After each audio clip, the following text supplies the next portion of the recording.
Hello friends, आप सभी को हमारे YouTube channel Tinku learning centre में स्वागत है। तो फ्रेंड्स, हम ALP मैथ्स 2018 में पूछे गए क्वेश्चन को सॉल्व कर रहे हैं, ठीक ना। तो आज होगा क्वेश्चन नंबर 2171, ठीक ना। तो चलिए वीडियो को शुरू करते हैं, ठीक ना। क्वेश्चन नंबर 2171, ठीक ना। देखिए लिखा है, निम्नलिखित समांतर श्रेणी का प्रथम ऋणात्मक पद ज्ञात कीजिए, ठीक ना। हमारे पास क्वेश्चन दिया हुआ है 129, 120, 111 और 102, ठीक ना। देखिए यहाँ से यहाँ तक डिफरेंस कितना है, -9 का है, ठीक ना। फिर यहाँ से यहाँ कितना डिफरेंस है, -9 का है, ठीक ना। फिर यहाँ से यहाँ कितना -9 का डिफरेंस है, ठीक ना। तो कहीं ना कहीं देखिए दोस्तों 9 है सो घटते जा रहा है, ठीक ना। तो घटते घटते क्या होगा, एक समय 0 आएगा और 0 आने के बाद माइनस में आ सकता है, ठीक ना। माइनस में आएगा ना, तो जब माइनस में आएगा तो वही बोला है कि प्रथम ऋणात्मक पद कैवां स्थान पर होगा, जो माइनस में होगा, ठीक ना। तो प्रथम ऋणात्मक शब्द कौन सा होगा, जो माइनस में होगा, वो कैवां स्थान पे है, सो स्थान पूछा है, ठीक ना। तो चलिए हम सोल्व करते हैं, ठीक ना। देखिए हम मान लेते हैं कि ANवां पद है सो क्या है, ऋणात्मक होगा, ठीक ना। ANवां पद ऋणात्मक होगा, ऋणात्मक होगा मतलब ये क्या है, 0 से छोटा होगा ना, 0 से छोटा होगा। तो देखिए अब AN का फॉर्मूला क्या होता है, A plus N minus 1D होता है, ठीक ना। और ये 0 से छोटा होगा, ठीक ना। तो A इक्वल तो क्या है, 129 है, ठीक ना, प्लस N तो हमको निकालना है -1 और D -9 का डिफरेंस दिया हो, ठीक ना। अब देखिए जब 129 जब इसमें मल्टीप्लाई करेंगे तो -9 हो जाएगा, ठीक ना, N। अब देखिए माइनस माइनस प्लस 9 हो जाएगा, ठीक ना, 0 हो जाएगा।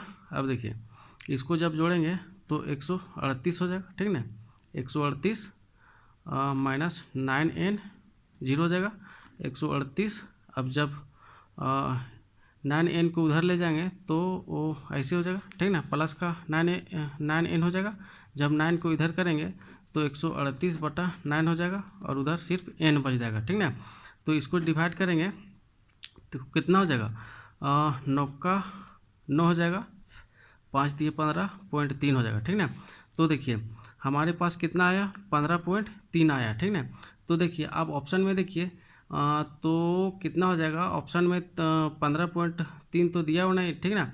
तो 15 तो होगा नहीं, 16वां होगा, ठीक ना। 15 से अधिक कितना है, 16 है। तो ऑप्शन नंबर C हो जाएगा, 16वां पद होगा जो ऋणात्मक होगा, ठीक ना।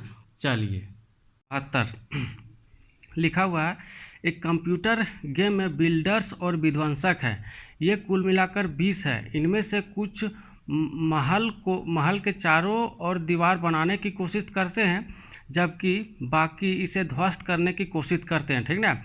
अब बिल्डर्स में से प्रत्येक 15 घंटे में अकेले दीवार का निर्माण कर सकते हैं, जबकि कोई भी विध्वंसक इसे 10 घंटे में ध्वस्त कर सकते हैं, ठीक ना।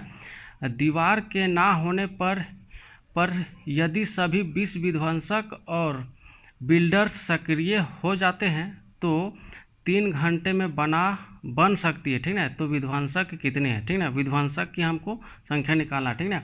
तो चलिए इसको सॉल्व करते हैं, ठीक ना। विध्वंसक बिल्डर्स है, ठीक ना, बिल्डर्स है, यह है सो 15 घंटे में कर सकते हैं, और विध्वंसक है, ठीक ना,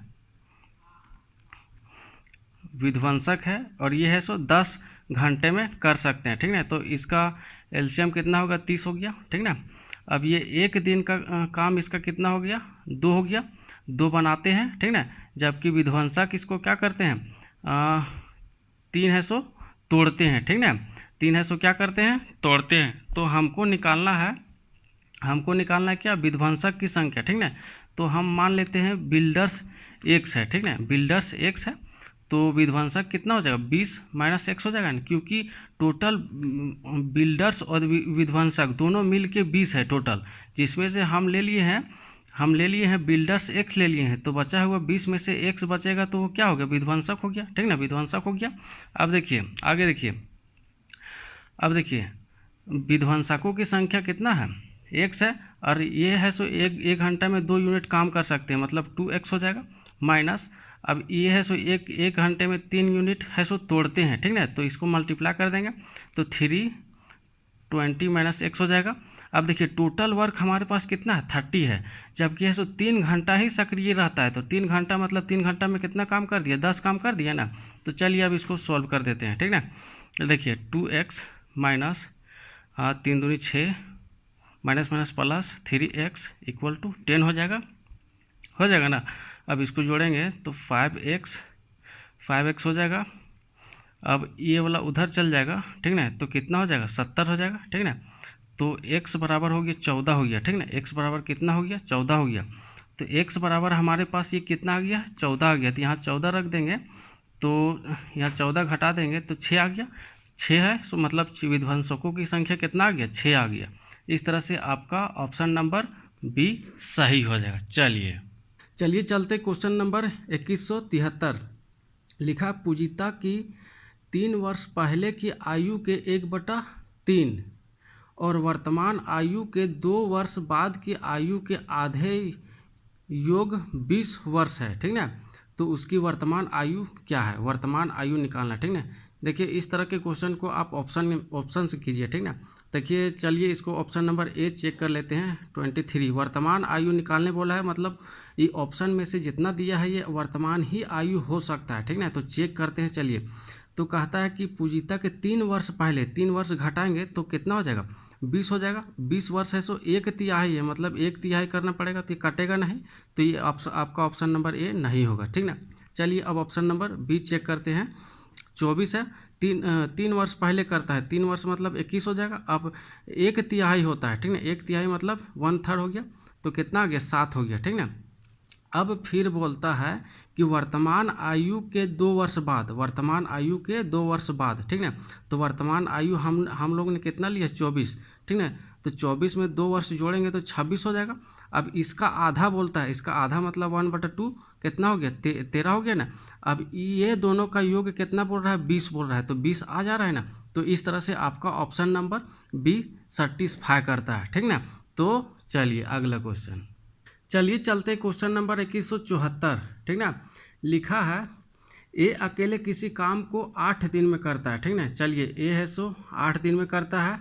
उसके बाद बोला है बी स्वयं है सो 12 दिन में करता है। बी है सो कितना दिन में करता है 12 दिन में करता है। उसके बाद देखिए सी के साथ 4 दिन में, मतलब ए बी सी ये तीनों मिलकर है सो 4 दिन में करता है पूरा, ठीक ना। और सी डी देखिए सी और डी है सो इसको है सो कितना दिन में करता है 15 दिन में करता है, ठीक ना।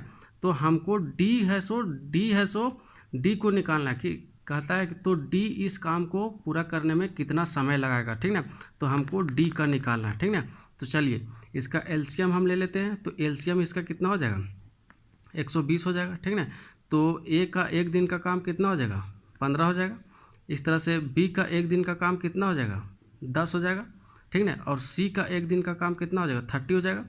और ये दोनों सी और डी का 1 दिन का काम कितना हो जाएगा तुम्हारे पास 8 हो जाएगा, ठीक ना।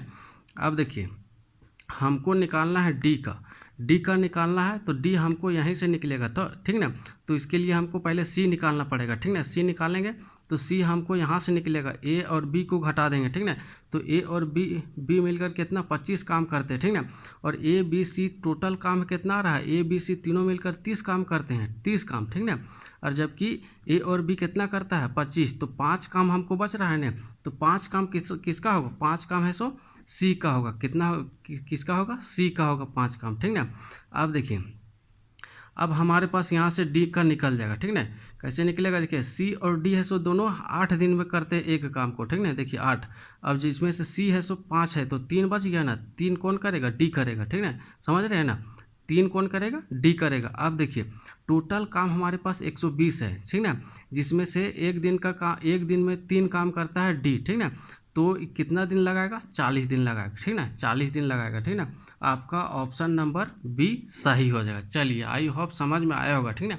नहीं तो वीडियो को फिर से रिपीट। 175, ठीक ना। लिखा त्रिभुज ए बी सी, ठीक ना। त्रिभुज ए बी सी है सो कोण ए से है सो बी सी पर एक अभिलंब डाला गया, ठीक ना। अभिलंब नहीं है माध्यिका है, ठीक ना। ये ए से है सो बी सी पर ये डी है, ठीक ना।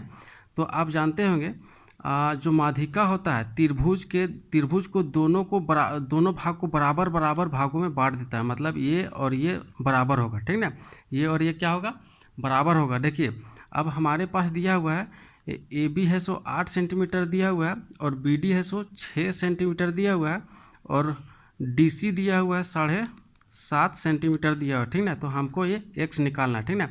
जब भी यहाँ से माध्यिका डाला जाएगा, ठीक ना, तो त्रिभुज के दोनों को बराबर भागों में डिवाइड करता है। मतलब ये और ये बराबर रहेगा, ठीक ना। तो इसका प्रॉपर्टीज क्या हो जाएगा, देखिए ए बी, ठीक ना, ए बी बटा ए सी, ए बी बटा ए सी इक्वल टू रहेगा बी डी बटा डी सी, ये आपस में बराबर रहेगा, ठीक ना। तो हमारे पास ये दिया हुआ है, क्या दिया हुआ है, 8 बटा हमको ये एक्स निकालना है, ठीक ना। एक्स हमको क्या करना, निकालना है 6 बटा 7.5 हो जाएगा, ठीक ना।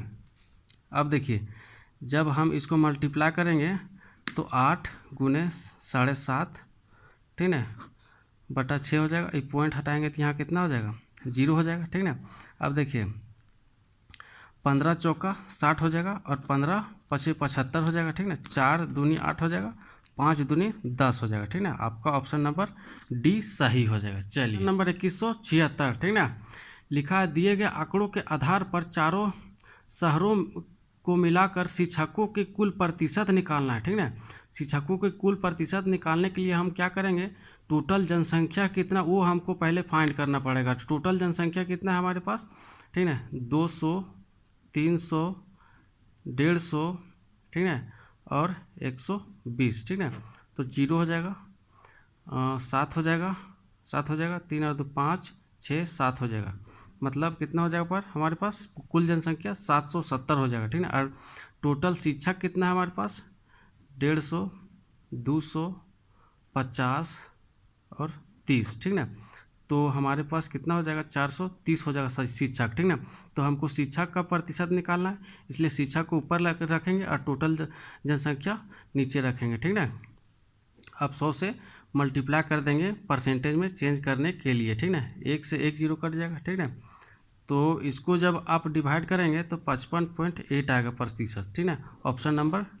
चलिए चलते क्वेश्चन नंबर 2177, ठीक ना। लिखा हुआ 8% प्रतिवार्षिक साधारण ब्याज की दर पर निवेशित कोई धनराशि 2 वर्ष और 9 महीने में 732 हो जाती है, ठीक ना। तो निवेशित की गई धनराशि कितनी थी, मतलब हमको निकालना है, मूलधन निकालना है, ठीक ना। देखिए हमारे पास रेट दे दिया हुआ 8% की दर से, ठीक ना, और हमारे पास टाइम दिया हुआ है 2 वर्ष और 9 महीना। इसको ईयर में चेंज करने के लिए हम 12 से डिवाइड कर देंगे, ठीक ना। 3 3 9 हो गया और 3 चौके 12 हो जाएगा। मतलब कितना हो गया, 4 दूनी 8, 8 और 3 11/4 हो जाएगा, ठीक ना। तो हमारे पास ये हो गया, हमारे पास 11/4 ईयर हो गया, ठीक ना। अब देखिए इसको ब्याज हम निकालना पड़ेगा। ब्याज निकालने के लिए क्या करते हैं, ब्याज निकालने के लिए क्या होता है, आर इंटू टी होता है, ठीक ना। आर इंटू टी होता है ना, तो आर हमारे पास कितना है, 8 है, इंटू टी कितना है हमारे पास 11/4 हो गया। 4 दूनी 8 हो गया, मतलब 22% हमारे पास क्या हो गया, ब्याज हो गया, 22% ब्याज हो गया, ठीक ना। तो हमारे पास देखिए 700 कितना है, 32 हमारे पास दिया हुआ है, 732। ये हमारे पास कितना मिश्रधन दिया हुआ है, मिश्रधन मतलब इसमें मतलब मूलधन भी ऐड है, ठीक ना। तो हमारे पास ब्याज हमारे पास कितना आया है, 22% आया है ना। तो इसमें हम 100% मूलधन जोड़ देंगे तो मिश्रधन हो जाएगा ना 122%, ठीक ना। 122% हमारे पास क्या हो जाएगा, मिश्रधन हो जाएगा। तो देखिए यहाँ भी हम लिख देंगे 122%, ये भी मिश्रधन और ये भी मिश्रधन बराबर हो गया। हमको निकालना है मूलधन, तो 100 से हम क्या कर देंगे, गुना कर देंगे, ठीक ना। तो यह से 6 मरतबे में कट जाएगा, मतलब 600 हो जाएगा, ठीक है। आपका ऑप्शन नंबर बी सही हो जाएगा। चलिए चलते क्वेश्चन नंबर 2178, ठीक ना। कहता एक पहिए का व्यास दिया हुआ है 84 सेंटीमीटर, ठीक ना।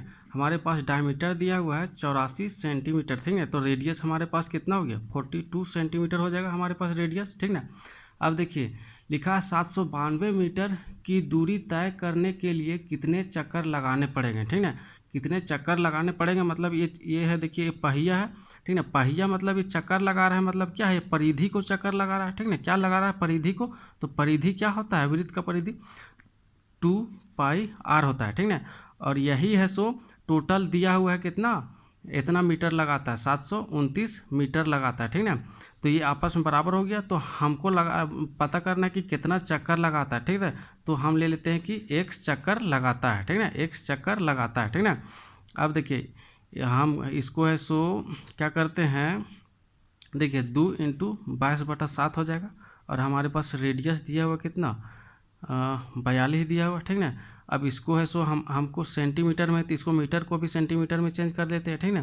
तो 79200 दे देंगे, 100 से मल्टीप्लाई कर देंगे तो सेंटीमीटर में चेंज होगा ना, 7×6 42 हो जाएगा, ठीक ना, 7×6 42 हो जाएगा। अब इसको हम काटते हैं तो हो जाएगा 6×6, 6×3 18, 6×2 12, ठीक ना। अब देखिए फिर अब काटते हैं 22 छक्का कट जाएगा, ठीक ना। तो 6 हो गया और ये 0 0, ठीक ना। अब इसको काटेंगे 300, ठीक ना, मतलब 300 चक्कर लगाना पड़ेगा, ठीक ना। तो आपका ऑप्शन नंबर ए सही हो जाएगा। चलिए चलते क्वेश्चन नंबर 2179, ठीक ना। इसमें लिखा हुआ संख्या इसको है सो 11 का विभाजित होगा तो x का मान निकालना, ठीक ना। x का मान यहाँ क्या रखेंगे कि है सो 11 से विभाजित हो जाए, ठीक है। तो 11 से विभाजित होने के लिए क्या करते हैं, अल्टरनेटिंग सम करते हैं, ठीक ना। अल्टरनेटिंग सम करते हैं तो 1 हो गया, 1 के बाद 4 हो गया, 4 के बाद तो क्या हो गया, x हो जाएगा, ठीक ना। मतलब x और ये क्या कर देंगे, 4 और 1 5 हो गया, +5 हो गया। अब देखिए अब हमारे पास कितना बच गया है, -4 और 4 8 हो गया, ठीक ना। मतलब हम x के जगह पर हम क्या रखेंगे कि 0 हो जाएगा, ठीक ना। तो हम 3 रखेंगे, ठीक है, 3 रखेंगे तो क्या हो जाए, 5 3 8 हो गया तो 0 हो गया ना। मतलब हमारे पास ऑप्शन नंबर डी हो जाएगा, ठीक ना, ऑप्शन नंबर डी सही हो जाएगा। मतलब 3 देंगे कि यह संख्या पूरी 11 से विभाजित हो जाएगा, ठीक ना। तो हम इसको क्या करते हैं, इस तरह के क्वेश्चन 11 से जब भी डिविजिबल होगा तो अल्टरनेटिंग सम करते हैं, ठीक ना। अल्टरनेटिंग सम को अगर यदि करने पर, ठीक ना, बाय द वे ये देखिए यहाँ से यहाँ अल्टरनेटिंग सम कर रहे हैं ना, तो बचा फिर ये वाला बचा है, ठीक ना, ये बचा और ये बचा है ना। तो मतलब ये दोनों को सम को सब्ट्रैक्ट करने के बाद 0 या 11 का टेबल में आता है, 0 या 11 का टेबल में आता है तो वह संख्या 11 से पूर्णतः विभाजित होगा, ठीक ना।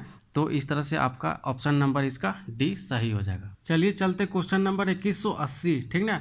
लिखा रघु ने 66 में खिलौने खरीदने के बाद इसे 15% लाभ पर बेच दिया, ठीक ना। तो खिलौने का विक्रय मूल्य हमको निकालना है, ठीक ना। देखिए रघु है सो 66 रुपये में खिलौना खरीदा, मतलब क्या है, क्रय मूल्य है, क्या है, कॉस्ट प्राइस है ना, क्या है, कॉस्ट प्राइस है। तो कॉस्ट प्राइस मतलब 100 के बराबर हो गया, ठीक ना। कॉस्ट प्राइस बराबर 100 के बराबर होता है कि नहीं। तो अब इसी को है इसी खिलौना को है सो 15% लाभ पर बेचता है, ठीक ना। 15% लाभ पर मतलब 115 पर ही बेच दिया। तो इसी पर हमको क्या निकालना, विक्रय मूल्य निकालना, ठीक ना। तो देखिए 5 से काटते हैं, 5 दूनी 10 हो गया, ठीक है। अब ये क्या हो जाएगा, 5 दूनी 10 और 5 दिए 15 हो जाएगा। फिर है सो 2 से काटते हैं तो यहाँ 33 हो जाएगा, ठीक ना। तो मतलब 33 गुने 23 हो जाएगा, ठीक है। अब ये 10 से डिवाइड करना है, ठीक ना। जब इसको मल्टीप्लाई करेंगे तो 759 हो जाएगा, बटा में 10 हो जाएगा। जब पॉइंट देंगे तो कितना हो जाएगा, 75.9 हो जाएगा, ठीक ना। आपका ऑप्शन नंबर डी सही हो जाएगा। चलिए चलते क्वेश्चन नंबर 2182, ठीक ना। कहता है 48 और 54 का लासा मतलब एलसीएम निकालना है, ठीक ना। एलसीएम निकालना है तो हम इसको क्या कर सकते हैं, 8 छक 48 कर सकते हैं और ये 6 9 54 कर सकते हैं, ठीक ना। तो देखिए 6 तो मिल रहा है, 6 हो गया, एक 8 हो गया और ये 9 हो गया, ठीक ना। जो जो मिलता है सो उसको लिख लेते हैं और जो नहीं मिलता है उसको भी लिख लेते हैं, ठीक ना, लास्ट में एलसीएम में, ठीक ना। तो इस तरह से आपका ऑप्शन नंबर ए सही हो जाएगा। चलिए चलते क्वेश्चन नंबर 2183, ठीक ना।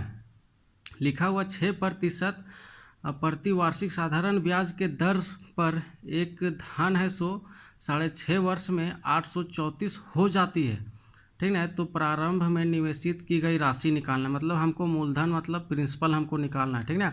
देखिए हमारे पास आर दिया हुआ, रेट दिया हुआ है 6%, ठीक ना, और टाइम दिया हुआ है 6.5 वर्ष, ठीक ना।